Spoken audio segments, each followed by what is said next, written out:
Olá pessoal, tudo bem com vocês? Sejam bem-vindos a mais um vídeo aqui do canal. Eu me chamo Marine Silvestre, sou psicóloga especialista em neuropsicologia. E nós estamos fazendo uma série de vídeos onde estamos abordando as funções psíquicas e suas alterações. No vídeo de hoje nós falaremos sobre as vivências do tempo e do espaço. Uma função psíquica muito difícil da gente inclusive definir, porque como o próprio nome já diz, é uma vivência. E sempre que envolve a vivência, nós teremos aspectos ali subjetivos dessa vivência. Paulo Dauglarondo, ele traz ali no início do capítulo, né, sobre vivências do tempo e de espaço, diversos questionamentos, diversas citações de filósofos, e uma que eu achei muito interessante é uma que ele faz uma referência a Santo Agostinho, onde há um questionamento do que é o tempo, né? Se alguém pedir para eu definir o que é tempo, eu saberei definir, saberei o que é tempo. Porém, se pedir para eu explicar o que é tempo, aí eu já não saberei. Porque, de fato, existem algumas experiências que nós até sabemos identificar, sabemos definir, mas nem sempre nós saberemos explicar. As vivências no tempo e no espaço levam em consideração esses aspectos também subjetivos. O que é o tempo para você? O que é a sua experiência diante desse tempo que você teve? Porém, a gente sabe que existem aí alguns conceitos sobre temporalidade, nós temos conceitos básicos de temporalidade, de espaço, onde nós conseguimos tanto medir esse tempo, como também descrever esse tempo. Um exemplo prático, quando você está ali conversando com uma pessoa e você retoma a experiência da sua infância, você sabe que você está vivendo um momento específico da sua vida e você está retomando uma experiência, uma história referente à sua infância. Você consegue medir quanto tempo faz que você viveu essa experiência. E aí você consegue descrever, por exemplo, isso aconteceu há 10 anos, isso aconteceu há 20 anos. Se você estiver falando da sua infância, vai ter um tempo específico. Se você estiver falando da sua adolescência, vai ser outra medida de tempo. Então, nós temos essa noção do que é o tempo. E quando essa outra pessoa que está te ouvindo, ela também quer trazer uma experiência da vida dela, ela vai conseguir explicar para você quanto tempo faz que ela vivenciou aquela história que ela está te contando naquele momento. Então, de maneira geral, nós temos conceitos para medir esse tempo, tá?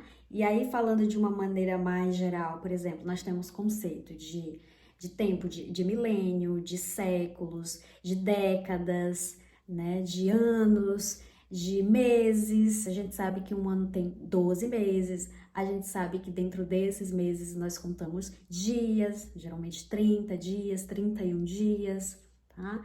Dentro de um dia nós temos 24 horas, dentro dessas 24 horas nós contamos com minutos, contamos segundos, milésimos de segundos, então nós temos conceitos para definir tempo, da mesma forma espaço. A gente pode usar quilometragem para definir espaço. Eu sei que eu estou contando essa história para você da minha adolescência e isso aconteceu há 10 anos em tal estado. Esse estado, ele fica a tantos quilômetros de onde nós estamos conversando.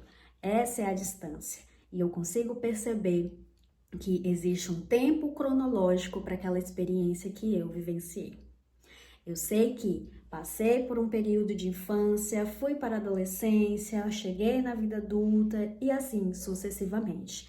Eu sigo cronologicamente essa experiência, ok? Então, apesar de existir subjetividade do que é o tempo para você, de como você aproveitou esse tempo, de como você vivenciou a sua experiência durante esse tempo, existem aí sim conceitos básicos do que é temporalidade, né? Que você aprende sobre esses conceitos básicos e você consegue se comunicar com uma outra pessoa utilizando essas medidas de tempo e de espaço. Até aí, ok? Dessa forma, nós poderemos ter também alterações nessa função psíquica específica. Óbvio que ela também vai estar acompanhada de alterações em outras funções. E dependendo do transtorno, nós podemos observar essa alteração específica, ok? Dos quadros é o chamado taquipsiquismo. Nesses quadros, existe uma aceleração das funções psíquicas como um todo. Então, você vai ver uma aceleração de pensamento, uma aceleração da psicomotricidade, maior agitação e, consequentemente, uma aceleração nessa vivência, no tempo e no espaço. A forma como eu percebo esse tempo passando, de uma forma mais acelerada. Junto com essa aceleração do tempo, obviamente, o meu pensamento vai estar mais acelerado, a minha psicomotricidade estará mais acelerada. E o caso oposto ao taquipsiquismo é o bradipsiquismo. O bradipsiquismo já vai ser uma desaceleração, uma diminuição, tá, nessas funções. Uma lentidão no pensamento, uma lentidão na psicomotricidade. Geralmente, nos quadros de depressão grave, a gente vai perceber essa segunda alteração, que é o bradipsiquismo. Já a primeira, né, o taquipsiquismo, que já é a aceleração, a gente vai perceber em quadros, por exemplo, de mania, onde existe uma aceleração de pensamento, de vivência da experiência, de percepção desse tempo, ok? Outro quadro onde a gente pode perceber alterações na vivência, no tempo e no espaço, onde há uma cisão entre o paciente e a realidade, o que ele está vivenciando naquele momento, o espaço que ele está vivenciando, o tempo em que ele está vivenciando, é na esquizofrenia. Tá? Então, a gente pode também perceber essa alteração da vivência no tempo e no espaço dentro dos quadros de esquizofrenia. E no TDAH, a gente também consegue perceber algumas alterações de experiências em relação ao tempo. Não chega a ser essa alteração patológica de você ter uma perda, ou uma lentidão, ou uma agitação desse tempo, mas de uso mesmo desse tempo, da funcionalidade desse tempo. Então, às vezes o paciente com TDAH, ele pode passar horas ali no hiperfoco dele, ou numa coisa que chama muita atenção dele, que desperta o interesse dele, e ele pode ficar horas fazendo aquilo, né? Horas em exposição à tela, horas fazendo uma atividade que é muito prazerosa, horas ficando em uma tarefa que libera muita dopamina, né? Adrenalina.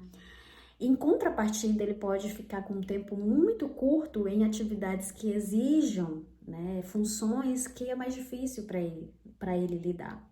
Então, atividades que exijam ali mais atenção, mais foco, mais raciocínio, muito planejamento, porque isso aí já vai de encontro com as dificuldades que a pessoa que tem TDAH apresenta, ok?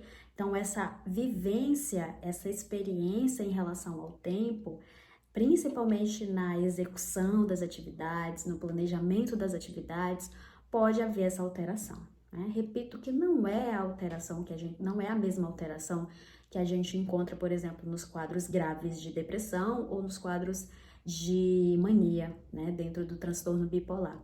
Mas é uma experiência específica de vivência desse tempo, né? E a gente ouve muitos pacientes falarem assim, é muito difícil para mim ficar 30 minutos, 40 minutos seguidos numa aula, numa planilha, numa leitura, não consigo. Parece que é uma eternidade. Então, essa experiência de demorar uma eternidade para fazer determinadas atividades, enquanto outras são mais fáceis, você executa com maior rapidez.